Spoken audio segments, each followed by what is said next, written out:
Hello friends, welcome to फाइपीडिया।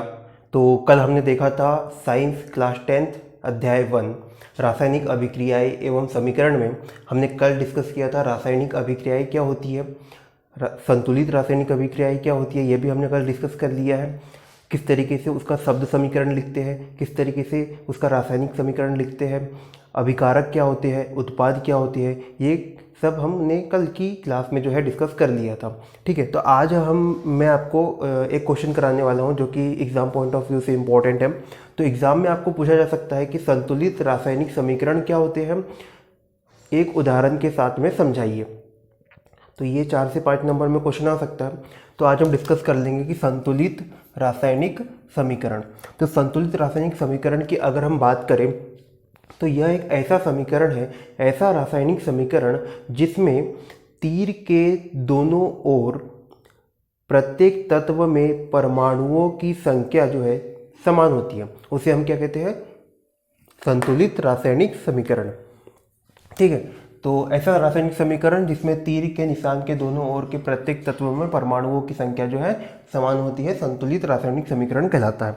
इसके example की बात कर लेते तो कल हमने एक एग्जाम्पल डिस्कस किया था, वही मैं यहाँ पे ले रहा हूँ। तो एग्जाम्पल में शब्द समीकरण लिखेंगे, पहले स्टेप बाय स्टेप लिखना है एग्जाम में आपको इसी तरीके से। ठीक है, तो शब्द समीकरण लिखेंगे जिसमें हम लिखेंगे जिंक प्लस सल्फ्यूरिक अम्ल। जिंक और सल्फ्यूरिक अम्ल मिलकर क्या बनाएगा, जिंक सल्फेट और हाइड्रोजन। ठीक है, तो ये तो हो गया अपना शब्द समीकरण। शब्द समीकरण को फिर से हम रासायनिक समीकरण में लिख सकते हैं। रासायनिक समीकरण में क्या लिखते हैं कि इनके फॉर्मूले लिख देते हैं, जैसे कि जिंक को किससे डिनोट करते हैं, जेड और एन, जेड एन। जेड होता है कैपिटल, एन होता है स्मॉल। ऐसी सल्फ्यूरिक अम्ल का फॉर्मूला क्या होता है, H2SO4। ये याद रख लीजिए आप कि सल्फ्यूरिक अम्ल का फॉर्मूला क्या होता है, H2SO4। तो ये दोनों मिलकर क्या बना देंगे, ये बना देते हैं क्या, ZnSO4 plus H2। Hydrogen gas निकल जाती है यहाँ पे, ये हाइड्रोजन का फॉर्मूला है H2 और ये जिंक सल्फेट का फॉर्मूला हो गया ZnSO4। ठीक है, तो ये अपना हो गया एग्जाम्पल। अब हम इसमें क्या कर लेते हैं कि अब हमें 4 नंबर का क्वेश्चन है तो उसके हिसाब से हमें उसका सॉल्यूशन भी देना पड़ेगा। तो हम यहाँ पे अब इसे कंपैरिजन करके भी बता देंगे कि ये किस तरीके से संतुलित रासायनिक समीकरण है, हम क्यों इसे संतुलित रासायनिक समीकरण बोल रहे हैं। तो दोनों ओर तत्वों के परमाणुओं की तुलना करने पर, तो हमने क्या कर लिया, कल जो चार्ट बनाया था उसी तरीके से चार्ट बना लिया। यहाँ पे लिख लिया तत्व, यहाँ लिख लिया अभिकारकों में परमाणुओं की संख्या लेफ्ट हैंड साइड, और यहाँ पे आ जाएगा क्या, उत्पाद में परमाणुओं की संख्या राइट हैंड साइड। तो अभिकारक कौन से होते हैं, ये होते हैं अभिकारक, ये हो गया अभिकारक, या फिर इन्हें क्या बोलते हैं, रिएक्टेंट्स। और इधर जो बनता है राइट हैंड साइड पे वो क्या होते हैं, अपने प्रोडक्ट्स या फिर उत्पाद। ठीक है, तो इनमें क्या करना है, इनमें हमें क्या करना है, परमाणुओं की संख्या हमें कंपेयर करना है। तो जैसे कि क्या है कि Zn, हमने इसमें तत्व ले लिया है, Zn है, H है, S है और O है। ठीक है, तो परमाणुओं की संख्या निकालेंगे तो Zn, ये लेफ्ट हैंड साइड है, ये है लेफ्ट हैंड साइड, ये है लेफ्ट हैंड साइड, ये है राइट हैंड साइड। तो लेफ्ट हैंड साइड में Zn कितने हैं, Zn है यहाँ पे कितना, 1। राइट हैंड साइड में देखेंगे Zn कितना है, Zn यहाँ पे कितना है, 1। हाइड्रोजन कितना है यहाँ पे, H कितना है यहाँ पे है 2। नंबर पता करना है कितने हैं, यहाँ इधर H कितने हैं, इधर भी H कितने हैं, 2। S कितने हैं यहाँ पे S कितना है, 1। यहाँ पर S कितना है, 1। यहाँ पर O कितना है, 4। यहाँ पर O कितना है, 4। इससे हमें क्या पता चल गया कि Zn भी दोनों तरफ सेम है, H भी दोनों तरफ सेम है, S भी दोनों तरफ सेम है और O भी दोनों तरफ सेम है। ठीक है, जो कि 1 2 1 4। ठीक है, तो इससे क्या पता चल गया कि दोनों ओर के तत्वों के परमाणुओं की तुलना करने पर हमें ये पता चला कि उनके नंबर्स जो है सेम है। तो अकॉर्डिंग टू डेफिनेशन, यही तो डेफिनेशन कह रही है कि संतुलित रासायनिक अभिक्रिया या फिर संतुलित रासायनिक समीकरण जो होता है वो यही होता है कि अगर सेम आ जाते हैं तो उसे हम संतुलित रासायनिक समीकरण कहते हैं। तो ये क्वेश्चन आएगा तो इतना लिखेंगे। ठीक है, अब हम बात कर लेते हैं असंतुलित रासायनिक समीकरण, या फिर ऐसा समीकरण जो कि संतुलित नहीं है, उसके बारे में भी पता होना चाहिए। और फिर असंतुलित रासायनिक समीकरण मतलब कि जो संतुलित नहीं है उसे हम संतुलित बनाते कैसे हैं वो भी हम डिस्कस करेंगे। इन नेक्स्ट क्वेश्चन हमारे पास आ जाता है कि रासायनिक समीकरण को संतुलित किस तरह से किया जाता है। मतलब कि जो समीकरण असंतुलित है उसे हम संतुलित किस तरीके से करेंगे। तो आंसर में हम लिखेंगे रासायनिक समीकरण को संतुलित निम्नलिखित तरह से किया कर सकते हैं। तो एग्जाम्पल ले लेते हैं। एग्जाम्पल के तौर पर हमें लेना पड़ेगा। तो हमने ले लिया है क्या Fe प्लस H2O, ये बन जाएगा Fe3O4 प्लस H2। ठीक है, मतलब कि हमने ले लिया iron Fe, iron plus water H2O, ये बना देता है क्या iron oxide plus hydrogen gas. हमने पढ़ा था ये क्या होते हैं, क्या अभिकारक होते हैं, अभिकारक होते हैं, और ये क्या होते हैं अपने उत्पाद। तो इनको इसमें जो है इसे हमें संतुलित है या नहीं है वो भी चेक करना है, और अगर असंतुलित है तो इसे हमें संतुलित बनाना है। स्टेप नंबर 1 की बात कर लेते हैं। स्टेप नंबर 1 में क्या बोला है कि स्टेप नंबर 1 में हमें बोला है कि प्रत्येक सूत्र के चारों ओर जो है हम डिब्बा बना लेते हैं। मतलब कि Fe plus H2O, Fe3O4 plus H2, तो जो प्रत्येक फॉर्मूले हैं उन पे हम ऐसे डिब्बा बना लेंगे। ये होगी क्या हमारी स्टेप नंबर 1। ये डिब्बे हमने क्यों बनाए, ये इसलिए बनाए ताकि जब हम मल्टीप्लाई करें, जैसे कि हमें ऑक्सीजन यहाँ पे मिलाना है, तो जैसे यहाँ पे 1 है, यहाँ पे 1 है और यहाँ पे 4 है, तो कहीं हम इसको जो है इस तरीके से करेंगे, यहाँ पे इस तरीके से करेंगे, ना कि ऐसे कर देंगे कि 4H2O ये है तो हमने इसको कर दिया क्या H8O4। ऐसा ना कर दे, ऐसा ना कर दे। इसके लिए हमने जो है डिब्बे बना लिए पहले ही। ठीक है, स्टेप नंबर 2 की बात करते हैं। स्टेप नंबर 2 में क्या होता है कि जितने भी असंतुलित, अब ये असंतुलित रिएक्शन है, असंतुलित रिएक्शन में हम क्या करेंगे, प्रत्येक परमाणुओं की संख्या, तत्वों के परमाणुओं की संख्या को क्या करेंगे, कंपैरिजन कर लेंगे। तो इसके लिए जो है हमने टेबल, इसके लिए जो है हमने टेबल पहले बना चुके हैं, उसी तरीके का टेबल बनाएंगे। यहाँ पे लिखेंगे तत्व, यहाँ पे लिखेंगे अभिकारकों में परमाणुओं की संख्या, जो कि होती है कि लेफ्ट हैंड साइड पे, और यहाँ पे क्या लिखेंगे, उत्पाद में परमाणुओं की संख्या, जो होते हैं कि राइट हैंड साइड में। तो ये जो है हमने टेबल बना लिया, ये हमारा टेबल रेडी है। इसमें हम तत्व लिख लेंगे। तत्व यहाँ पे कौन कौन से है, Fe है, आयरन, ठीक है, एक है H है, और एक है O। और कोई है क्या इसके अलावा, नहीं है। तो Fe है, H है, O है, ठीक है। Fe लेफ्ट हैंड साइड में देखेंगे, लेफ्ट हैंड साइड में Fe कितना है, 1 है। राइट हैंड साइड में Fe कितने हैं, 3 है। लेफ्ट हैंड साइड में H कितने हैं, 2 है। राइट हैंड साइड में H कितने हैं, 2 है, ठीक है। और यहाँ पे O कितना है, यहाँ पे 1 है, यहाँ पे O कितने हैं, 4 है। तो ये हमने क्या कर लिए, काउंट कर लिए तत्व, अभिकारकों में परमाणुओं की संख्या और उत्पाद में परमाणुओं की संख्या। तो ये जब काउंट हमने किए तो हमने पाया कि क्या है, Fe 1 आ रहा है इधर, इधर 3 आ रहा है, इधर 2 है। ओनली H सेम है दोनों तरफ, बट Fe एंड O जो है वो डिफरेंट है, नंबर उनके अलग अलग हैं। तो ये क्या है, एक असंतुलित रिएक्शन है, असंतुलित समीकरण है ये। तो स्टेप नंबर 3 में देखेंगे हम कि अब इन्हें संतुलित किस तरीके से करेंगे। तो अब हम बात कर लेते हैं क्या स्टेप नंबर 3 की। तो स्टेप नंबर 3 में क्या होता है, एक्चुअली ये जो है हमारे पास रिएक्शन है, ठीक है ना। हमने स्टेप नंबर 1 में बॉक्स बना लिए थे, स्टेप नंबर 2 में हमने नंबर्स काउंट कर लिए दोनों तरफ के। अब स्टेप नंबर 3 में हम क्या करेंगे कि सबसे बड़ा जो यौगिक है, ठीक है, जो फॉर्मूला है उसको हम लेंगे, पूरे समीकरण में से सबसे बड़ा वाला जो रहेगा उसको हम काउंट लेंगे। जैसे कि हमने यहाँ पे ले लिया क्या, Fe3O4 ले लिया। अब उसमें हमें सबसे ज़्यादा नंबर जिस तत्व के रहेंगे उसको हम काउंट लेंगे। जैसे कि राइट हैंड साइड में भी हो सकता है, लेफ्ट हैंड साइड में भी हो सकता है, लेफ्ट हैंड साइड में भी हो सकता है, राइट हैंड साइड में भी हो सकता है। तो यहाँ पे कितना है, 1 है ऑक्सीजन, यहाँ पे कितना है, 4 है ऑक्सीजन। तो हमने क्या ले लिया, सबसे पहली बात है हमने क्या, ऑक्सीजन को ले लिया। अब ऑक्सीजन को ले लिया तो यहाँ पे जैसे कि देखेंगे H2O इसमें कितना है अपने पास, 1 ऑक्सीजन है। यहाँ पे कितना है, Fe3O4, यहाँ पे कितना है, 4 है।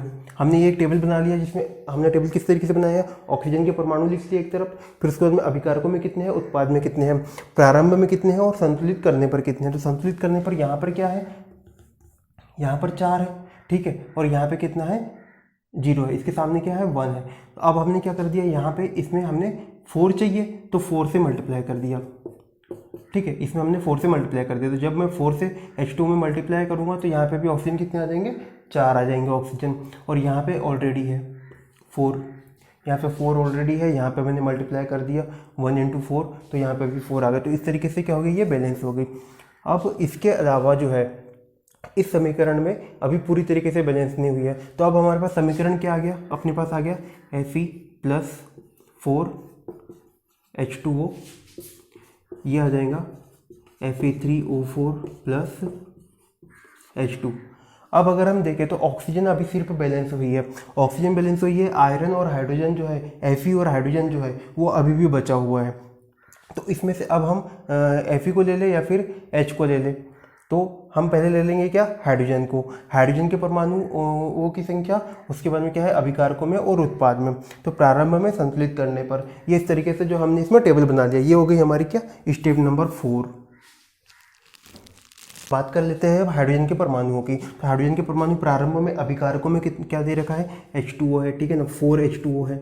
हमारी जब इक्वेशन हो गई है ये वाली, ठीक है ना, हमने ये बैलेंस कर दिया, 4H2O है, मतलब कि यहाँ पर देखा जाए तो टोटल अपने पास हाइड्रोजन कितने हैं, यहाँ पे 8 है, और यहाँ इधर देखेंगे तो इधर कितना है, H2 ही है, मतलब कि यहाँ पे कितने हैं अपने पास, 2 है।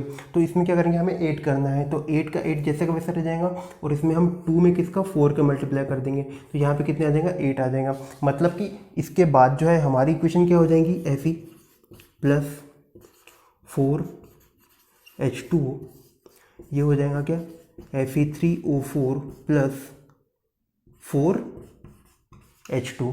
नाउ हमारे पास इक्वेशन आ गई ये वाली। अब इसके आगे की स्टेप में आयरन जो है उसको बैलेंस कर लेंगे। सो फोर्थ स्टेप तक करने पर हमारे पास इक्वेशन आ चुकी है Fe+4H2O = Fe3O4+4H2, ठीक है, इतनी हमने बैलेंस कर दी है। अब जो लास्ट तत्व, आखिरी तत्व जो बच गया है हमारे पास में, आयरन, उसको हम क्या कर लेंगे, बैलेंस कर लेंगे। तो आयरन के ये टेबल हमने बना लिया है, आयरन के परमाणु प्रारंभ में कितने हैं वो देख लेंगे पहले, और फिर देख लेंगे संतुलित करने के लिए क्या क्या चाहिए। तो आयरन के परमाणु लिख लिया, अभिकारकों में लिख लिया और उत्पादों में लिख लिया। तो प्रारंभ में आयरन कितने हैं, प्रारंभ में अगर अभिकारक में देखें तो ये कितना है, Fe, यहाँ पे कितना है अपना 1 है, और उत्पाद में कितना है अपना Fe3 है, Fe3O4, मतलब कि यहाँ पे कितना है, 3 है। मतलब कि हमें लेफ्ट हैंड साइड में कितने चाहिए, 3 रिक्वायरमेंट है, तो 1 × 3 कर देंगे, तो कितने आ गए, यहाँ पे 3 आ गए, और यहाँ पे कितना 3 ऑलरेडी है, तो 3 × 1 कर देंगे, तो कितना आ गया, 3 आ गए। तो अपने जो है Fe भी यहाँ पे क्या हो गया, बैलेंस हो गया। अब हमारे पास में इक्वेशन क्या आ गई, इक्वेशन हमारे पास final equation comes out 3Fe+4H2O, ये बन जाता है Fe3O4+4H2। तो ये जो है इक्वेशन हमारे पास आ गई। अब नेक्स्ट स्टेप क्या कहती है, स्टेप नंबर 6, कि दोनों ओर के तत्वों के परमाणुओं की संख्याओं का परिकलन करना। तो इसमें क्या करते हैं, मतलब कि देखते हैं, चेक करते हैं कि दोनों तरफ तत्वों के परमाणुओं की संख्या सेम है या नहीं है। तो हम किस तरीके से करते हैं, हिट एंड ट्रायल मेथड।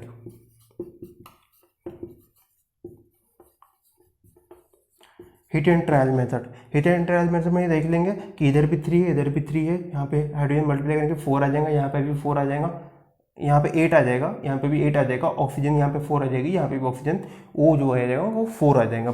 तो इस तरीके से स्टेप नंबर 6 जो होती है वो होती है। अब स्टेप नंबर 7 में क्या होता है, स्टेप नंबर 7 वो होती है, इसमें हम दिखाते हैं क्या, भौतिक अवस्था के लिए, भौतिक अवस्था के संकेत। मैंने कल भी आपको बताया था कि क्या होता है, ठोस, सॉलिड बोलते हैं उसे इंग्लिश में, है ना। ठोस के लिए हम बताते हैं F, लिक्विड के लिए, लिक्विड है तो उसको हम L से डिनोट करते हैं, गैस है तो गैस को हम क्या, G से डिनोट करते हैं।